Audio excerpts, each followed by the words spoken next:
শ্রদ্ধা জানাবেন কমরেড মানিক সরকার।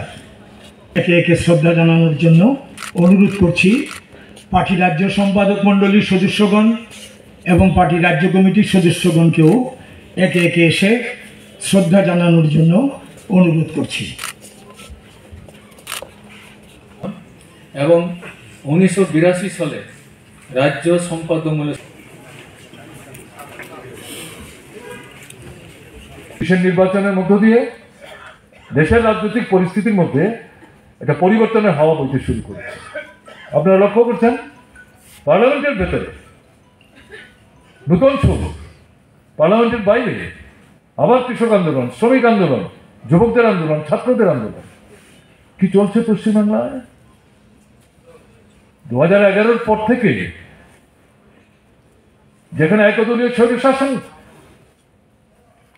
কায়েম করে বিরোধীদের, বিশেষ করে কমিউনিস্টদের, মার্ক্সবাদী কমিউনিস্ট পার্টিকে নিশ্চিহ্ন করে দেওয়ার চেষ্টা করছে, সেই জায়গায় একজন পড়ুয়া ডাক্তার, অল্প বয়সের মেয়ে, সম্ভাবনা নয়, তার যে ব্যভিচারী পদ্ধতিতে যে বীভৎস হত্যাকাণ্ড, তাকে ভিত্তি করে এটা মনে করার কোনো কারণ নেই মানুষের মধ্যে যে খুব বিক্ষোভ। সবটা মার্ক্সবাদী কমিউনিস্ট পার্টির কথা হচ্ছে, মোটেই ঘটনা তা না।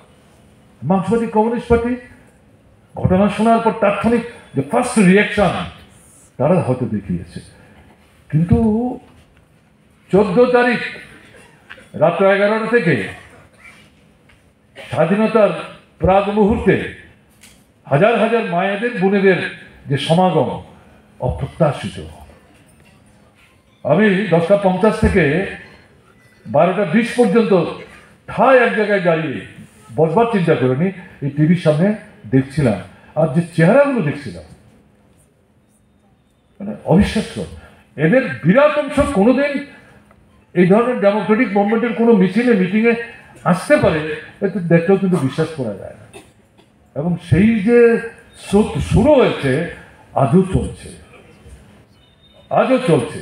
কাজেই এরকম একটা পরিবর্তনের ঢেউ সৃষ্টি করার জন্য শয্যাশায়ী অবস্থাতেও কিন্তু বুদ্ধদেব ভট্টাচার্য পার্টির নেতৃত্বে যখনই যোগাযোগ করতে যেতেন তাদেরকে পরামর্শ দিয়ে সাহায্য করতেন না, এটা মনে করার কোনো কারণ নেই।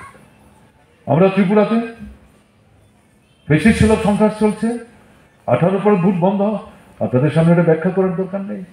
পঞ্চায়েত দেখলাম, এখন এই পরিস্থিতিতে দাঁড়িয়ে এই লড়াইয়ের তো কোনো বিকল্প নাই। পশ্চিমবাংলা যেমন লড়াই করছে গণতন্ত্র পুনরুদ্ধার, একদলীয় স্বৈরশাসনের অবসান, আমাদের ত্রিপুরাতে আমরা তাই করছি।